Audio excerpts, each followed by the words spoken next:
અમદાવાદ શહેર, દહેગામ, કલોલ, ગાંધીનગર વગેરે વિસ્તારમાંથી વાહન ચોરી કરનાર રીઢા વાહન ચોરને ચોરીના કુલ 32 ટુ વ્હીલર વાહનો સાથે ઝડપી પાડતી અમદાવાદ શહેર ક્રાઇમ બ્રાન્ચ.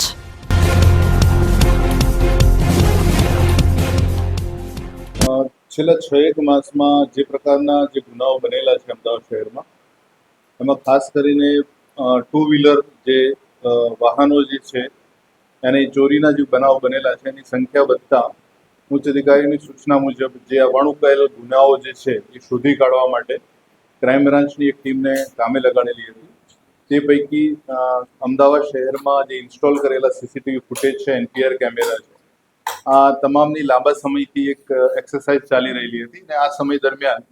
એક આરોપી જે હાલ પકડવામાં આવેલા છે, અંબાલાલ ઉર્ફે બાબુભાઈ ઉર્ફે અમૃતભાઈ કાળાભાઈ રાવળ, જે મૂળ રાજપુર રાવળવાસ હિંમતનગરનો રહેવાસી છે અને એ છેલ્લા ઘણા વર્ષોથી એટલે કે 25 વર્ષથી વાહન ચોરીની પ્રવૃત્તિમાં સંડોવાયેલો છે. આ આરોપીને જ્યારે અટકાયત કરવામાં આવી તો એની પૂછપરછ દરમિયાન કુલ 32 વાહનો રિકવર કરવામાં આવેલા છે અને આ વાહનો મોટાભાગે અમદાવાદ શહેરના અલગ અલગ પોલીસ સ્ટેશનના વિસ્તારો, ગાંધીનગર જિલ્લાના અલગ અલગ પોલીસ સ્ટેશન વિસ્તારો અને હિંમતનગર સાબરકાંઠાના અલગ અલગ પોલીસ સ્ટેશન વિસ્તારોમાંથી આ વાહનો ચોરાયેલા છે. આ જે હાલના આરોપી જે છે અંબાલાલ રાવળ, એ શરૂઆતથી એટલે કે એમની જે યુવાનીના સમયથી જ સાયકલ ચોરીમાં એ ખૂબ જ સક્રિય હતા અને એણે ઘણી બધી સાયકલો ચોરેલી હતી. ત્યારબાદ એનો સંપર્ક દહેગામના એક જગદીશ શાહના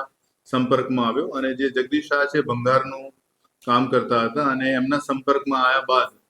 એણે આ મોટરસાયકલ ચોરીનું કામ શરૂ કર્યું અને અગાઉ એ 2014, 16 અને 23માં પણ પકડાયેલા છે અને જે તે વખતે પણ એની પાસેથી 10 થી વધુ વાહનો પ્રત્યેક ધરપકડ વખતે રિકવર કરવામાં આવેલા છે. હા, આરોપી વિરુદ્ધ અત્યાર સુધીમાં કુલ 28 ગુનાઓ નોંધાયેલા છે વાહન ચોરીના. આ ઉપરાંત ગેસના બાટલા, અન્ય ચીજ વસ્તુઓ ચોરવાની એ પ્રવૃત્તિમાં સંડોવાયેલો છે.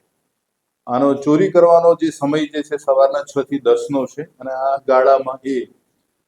ટાર્ગેટ એરિયામાં ફરી અને જ્યાં એની પાસે ડુપ્લિકેટ ચાવી છે એ ચાવીથી જે પણ વાહન ખોલી શકતું હોય એ વાહનની તરત જ એ ત્યાંથી ચોરી કરી લેતો હતો અને આ પ્રકારે એણે અત્યારે જે રિકવર થયેલા છે 32 વાહનો આ રીતના એણે ચોરેલા છે. એની જે ચોરીની પ્રવૃત્તિમાં ખાસ એક વસ્તુ એ પણ ધ્યાનમાં આવી છે કે નવા જે એક્ટિવા જે છે 5G અને 6G, જેમાં એની પાસેની ડુપ્લિકેટ ચાવીનો ઉપયોગથી ખોલી નહોતો શકતો એટલે એ વાહનો ચોરાયેલા નથી હાલમાં. એ સિવાયના અગાઉના જે પણ વર્ઝન હતા 5G પહેલાના, એ તમામ એક્ટિવા એના ડુપ્લિકેટ ચાવીથી એ ખોલતો હતો. 2023માં લાંબો સમય જેલમાં રહ્યા બાદ જ્યારે જામીન પર છૂટ્યો ત્યારે એણે એવું નક્કી કર્યું કે આ પ્રવૃત્તિ છોડી દેવી છે એટલે હિંમતનગર પાસે એક ખેતી કામે લાગ્યો અને ખેત મજૂરી કરી અને એમાં સક્રિય હતો. પણ આ જગદીશ શાહ જે દહેગામના છે એમનું અવસાન થયું અને એમનો છોકરો રાકેશ શાહ છે એના સંપર્કમાં અને રાકેશ શાહે એને એવું કીધું કે તારા ચોરેલા વાહનો રાખવાની, સંગ્રહવાની અને બીજે વેચવાની તમામ વ્યવસ્થા હું કરીશ. એટલે પછી ફરીથી પાછો 2023થી આ વાહન ચોરીના પ્રવૃત્તિમાં એ સંડોવાયેલો છે. હાલમાં રાકેશ શાહની પણ ધરપકડ કરવામાં આવનાર છે. હાલ આરોપીને જે પ્રથમ નરોડા પોલીસ સ્ટેશનના જે વાહન ચોરાયેલા છે એના કામે નરોડા પોલીસ સ્ટેશનને સોંપવામાં આવેલો છે. આ જે આરોપી જે છે એ અત્યારે જે વાહનો રિકવર થયા છે એ પૈકીના 10 ગુનાઓ ઉકેલાયેલા છે અને બાકીના 22 ગુનાઓ બાબતે મૂળ જે વાહનો જે છે, વાહનના એન્જિન ચેસિસ નંબર ઉપરથી એના મૂળ વાહન માલિકોને સંપર્ક કરી એમણે આ વાહન કોઈને વેચેલું હતું કે કેમ, કે એમને ક્યારે ચોરાયેલું છે અને ક્યાં ફરિયાદ નોંધાયેલી છે, આ બાબતેની માહિતી મેળવી આગળની જે તે પોલીસ સ્ટેશનને પણ એ અંગેની જાણકારી આપવામાં આવનાર છે. આ જે ચોરાયેલા વાહનો જે છે એ સામાન્ય પ્રકારના એટલે કે જે ફેરિયા જે છે અલગ અલગ ચીજ વસ્તુઓનું જે વેચાણ કરે છે ગ્રામ્ય વિસ્તારોમાં અથવા તો નાના શહેરોમાં, એવા લોકોનો સંપર્ક કરી એમને રજીસ્ટ્રેશન બુક વાહનની અને એવી બધી જે વાતો કરી કે આ વાહન છે તમારે ખરીદવું હોય તો અને હું એની રજીસ્ટ્રેશન બુક તમને થોડા દિવસ પછી આપી દઈશ, એમ કરી એણે આ તમામ વાહનો વેચેલા છે અને એ પ્રકારે જે તે વ્યક્તિએ ખરીદેલા વાહનો પાસેથી આ વાહનો રિકવર કરવામાં આવેલા છે. સાહેબ, જે અન્ય આરોપી છે તેનો સંપર્ક કેવી રીતે થયો હતો મુખ્ય આરોપી સાથે? હાલના જે આરોપી છે અંબાલાલ રાવળ એ અગાઉ દહેગામ પોલીસ સ્ટેશન વિસ્તારમાં એ વાહન ચોરીમાં સક્રિય હતો અને દહેગામના એક જગદીશ શાહ છે જે અત્યારે હયાત નથી, એમના સંપર્કમાં આવેલો અને એમના સંપર્કમાં રહીને આ પ્રવૃત્તિમાં એમની મદદ મેળવેલી અને ત્યારબાદ એમના અવસાન પછી એણે આ પ્રવૃત્તિ